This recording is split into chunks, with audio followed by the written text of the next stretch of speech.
The Sierra right now north of Lake Tahoe, but it is starting to slow. The fire does remain active. Crews are working to make sure it doesn't spread to any nearby communities.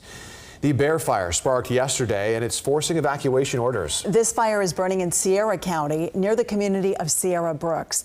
CAL FIRE says it's burned 2,000 acres as of 6 o'clock tonight. That's about 600 acres larger than the update from 9 o'clock this morning. Crews have been able to start laying some hand and dozer lines as fire breaks, but the warm temperatures and dry fuel really intensified the fire as it got later in the day. There are evacuation orders and warnings in effect for this fire. You can see the evacuation orders there highlighted in red on the map. They include the Sierra Brooks area around Antelope Valley Road and Smith Neck Road. People in those zones should leave immediately if they haven't already. That covers more than 500 homes and nearly 300 other buildings. Evacuation warnings are what you see there in yellow, and people in those areas should be ready to leave. Live Copter 3 was over the fire during our 4 and 5 o'clock hours today, bringing you these exclusive images. You can see the large plume of smoke from the flames, and we're able to see the flames themselves burning brush and trees on the ground here as we zoom in. And some of the flames were high, as you can see. There are trees in this area, but they don't appear to be densely packed together, which is good news. Several aircraft are assigned to fight this fire. We've seen a mix of both helicopters and tankers. So right there you saw one and then the next.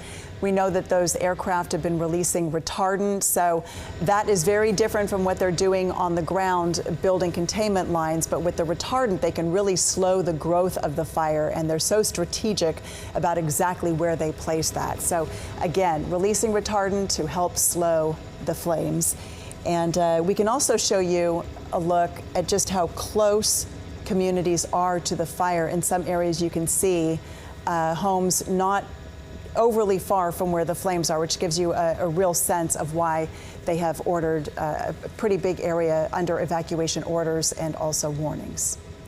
So the wind really pushed the fire when it started yesterday, but it's been calmer today. All right, let's bring in meteorologist Heather Waldman for some more insight into how the forecast is helping or hurting this fire. Heather? Right. Well, it's certainly better today weather-wise compared to yesterday. Yesterday, we had the red flag conditions, winds gusting 30 to 40 miles per hour along the Sierra Crest and then accelerating down the east slope towards where the Bear Fire started yesterday afternoon. Satellite picture shows we do still have that westerly breeze. It has picked up over the last couple of hours, but it's kind of a daily pattern now. We're not expecting those intense wind gusts. It's just more of that air kind of flowing down the east slope of the Sierra at the end of the day. So towards the end of that satellite loop, we were starting to lose some daylight. So I kind of shifted to a different version of the satellite here. This is picking up on the heat signature of the fire. Notice at the beginning of the loop, very bright area representing the heat that it's being put off by the fire, but towards the end of the loop, the fire glowing a little less hot, the intensity of the burn slowing down a little bit. And Futurecast here showing that winds overnight will be relatively light. Of course, we know the fire is burning in some steep canyons. Those canyons can influence the wind at very local levels, but the good thing is here, all of these numbers in general, those are the wind gusts, they stay below 10 miles per hour. So some good news there for fire crews. Back to you.